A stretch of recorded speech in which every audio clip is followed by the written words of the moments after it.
Hello guys, আসসালামু আলাইকুম। চলো তোমাদের সাথে শেয়ার করি। আমি কয়েকদিন আগে একটু বরিশাল গিয়েছিলাম একটা কাজের জন্য। তো অনাকাঙ্ক্ষিতভাবে আমার সে জায়গায় থাকতে হয় রাতের বেলাও। আমার ছোট বোনকে নিয়ে একটু ডাক্তার দেখাতে গিয়েছিলাম, আর সেখানে আমাদের রাতের বেলা স্টে করতে হয়। তো ওই দিন গিয়ে আমরা দুপুরবেলা কাচ্চিডাইনে লাঞ্চ করলাম। এর আগে আমি আরো কয়েকবার এসেছি, বাট আমার বোন ফর দ্য ফার্স্ট টাইম আসলো, তাই ভাবলাম আমরা দুজনে মিলে একটু কাচ্চিডাইনে লাঞ্চটা সেরে নিই। আগের দিনেই আমরা সিরিয়াল কাটিয়ে রেখেছিলাম, তারপরও গিয়ে আমাদের অনেক লেট হয়ে যায় ডাক্তার দেখাতে দেখাতে। তো এই তো আমরা কাচ্চিডাইনে লাঞ্চ করতেছি, আর এই জায়গায় আমরা 2টা কাচ্চি অর্ডার করে দিয়েছিলাম। দেন ওই জায়গায় খাওয়া দাওয়া শেষ করে, আর এই কাচ্চিডাইনের ফিরনিটা তো আমার কাছে অসম্ভব ভালো লাগে। আমি যতবারই আসি একটা বাদামের শরবত আর একটা ফিরনি নেই, আমার কাছে খুব ভালো লাগে। আর কাচ্চিডাইনের কাচ্চিটাও অলমোস্ট ভালোই ছিল। দেন এই তো তারপরে ডক্টর দেখিয়ে দেন টেস্ট করিয়ে তারপরে আমরা 30 গোডাউন চলে আসি একটু ঘোরাফেরা করতে। আর যেহেতু রিপোর্ট বের হতে অনেক সময় লাগবে, তাই তারপরে ভাবলাম একটু ওয়াফেল খাই।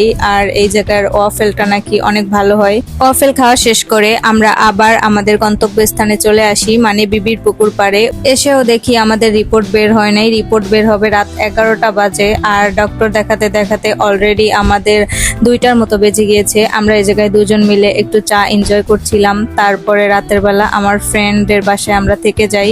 দেন এই তো নেক্সট ডে আমরা পটুয়াখালীর উদ্দেশ্যে রওনা দিলাম। আর পটুয়াখালীতে পৌঁছাতে পৌঁছাতে আমাদের অলমোস্ট 5-6 ঘন্টা লেগে যায়, কারণ রাস্তা বন্ধ ছিল। আর বরিশাল দিয়ে 3S পেস্ট্রি শপ থেকে এই পেস্ট্রিগুলো নিয়ে আসি। আমার কাছে ওই পেস্ট্রি শপটার পেস্ট্রি অনেক মজা লাগে, অনেক সফট হয়। তারপরে এই তো বাসায় এসে আমরা এই খাওয়া দাওয়া করলাম, আর একটু রেস্ট নিয়ে বিকালবেলা আমরা যেহেতু 2 বোন ছিলাম, তো ভাবলাম কেননা একটা পিৎজা বানাই।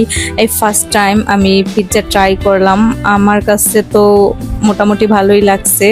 আচ্ছা তোমরা বলো তো তোমাদের কাছে পিৎজার লুকটা কেমন লেগেছে? চিজটা পুরোপুরি মেল্ট হয়ে গেছে, আমার কাছে তো খুব ভালো লাগছে। আর উপরে একটু অরিগানো দেওয়াতে পিৎজার স্মেলটা একদম কড়া ভাবে আসতেছিল। যেহেতু আগের দিন থেকে অনেক জার্নি করছি, তো শরীরটা অনেক ক্লান্ত, তাই আর রান্না বান্না করা হয় নাই। বাইরে গিয়ে আমরা ডিনার করে আসি, আর সেই ভিডিও ক্লিপগুলো নেওয়া হয় নাই। যাই হোক, তারপরে ডিনার করে এসে রাতের বেলা একটু কফি বানালাম, আর আমার হাতের কফিটা অনেক ভালো হয়। যাই হোক, নিজের প্রশংসা করলাম একটু। আজ এই পর্যন্তই। ভিডিওটা কেমন লেগেছে কমেন্টে জানিও। আল্লাহ হাফেজ।